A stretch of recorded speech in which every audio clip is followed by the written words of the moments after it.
Mounting revelations are casting a long shadow over Andrew Mountbatten-Windsor, as explosive claims suggest he was seen as a liability by top government officials during his time as the UK's trade envoy. From complaints by ambassadors to warnings buried deep within diplomatic cables, insiders now say concerns were raised years before his eventual fall from grace. So why wasn't action taken sooner?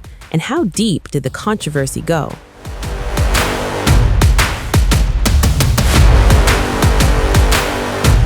During his decade-long tenure as the UK's Special Representative for Trade and Investment from 2001 to 2011, former Prince and Duke of York Andrew was meant to promote British business abroad.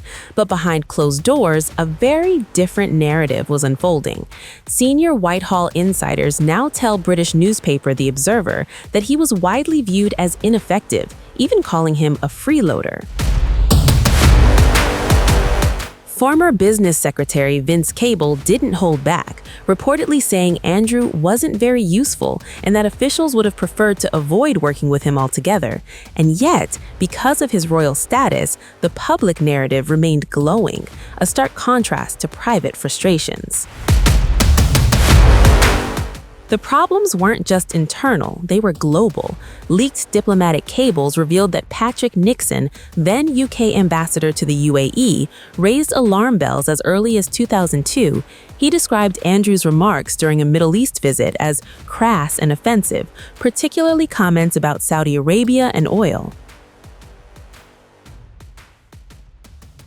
Even more damaging, Nixon claimed Andrew had ignored key dignitaries, behaved rudely at official receptions, and ultimately damaged rather than enhanced Britain's reputation.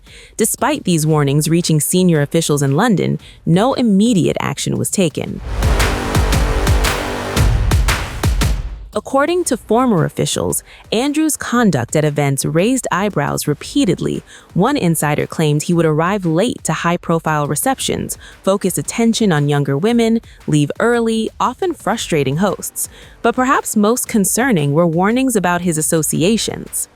Officials reportedly flagged his dubious friends, a concern that would later take on far greater significance.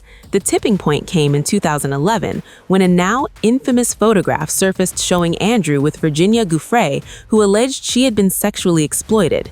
Shortly after, Andrew stepped down from his envoy role. Why did it take nearly a decade for action to be taken? The answer, insiders say, lies in politics and the monarchy. Removing Andrew from his role wasn't straightforward. Officials feared it could trigger a constitutional crisis or drag Buckingham Palace into controversy. Even then Prime Minister David Cameron reportedly had to navigate the situation delicately, with discussions involving the late Queen herself. Meanwhile, complaints continued to pile up. Ambassadors and consuls reportedly warned that Andrew's presence was not just ineffective, but actively counterproductive. One revelation that particularly shocked officials involved a 2010 trip to China.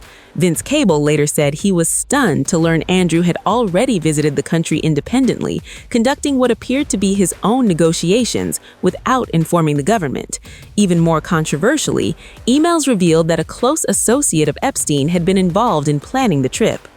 This raised serious questions about breaches of protocol, transparency, and who truly had influence behind the scenes. Today, these revelations are reigniting a critical question: how were so many warnings ignored for so long? From diplomatic complaints to internal frustrations to deeply troubling associations, the signs were there. And now the spotlight is once again firmly on disgraced royal Andrew Mountbatten-Windsor as scrutiny over his past actions continues to intensify. Because in the end, this isn't just about one man, it's about the system that allegedly allowed it all to continue unchecked.